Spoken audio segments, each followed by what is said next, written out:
鋪仔啊，今年開10間鋪嘅任務終於完成啦！今日帶大家睇下新開嘅3間，分別係大埔、藍田同埋調景嶺。大埔廣場直行上去，直行之後轉右個路口，第一間就見到喵喵盒子，新鋪開張大埔廣場，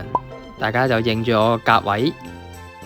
而藍田嘅喺 B 出口行出去之後，匯景廣場直行轉右，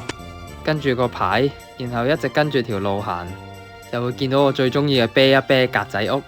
都係新店上架。而調景嶺嘅格仔喺 B 出口行出去之後，入商場上扶手電梯，一樣轉右一直行，就會見到個牌寫住建明村。然後沿住條路一直行，沿路轉左之後見到元氣壽司，途中又見到譚仔三哥、吉野家，就可以穿過彩明呢個商場啦。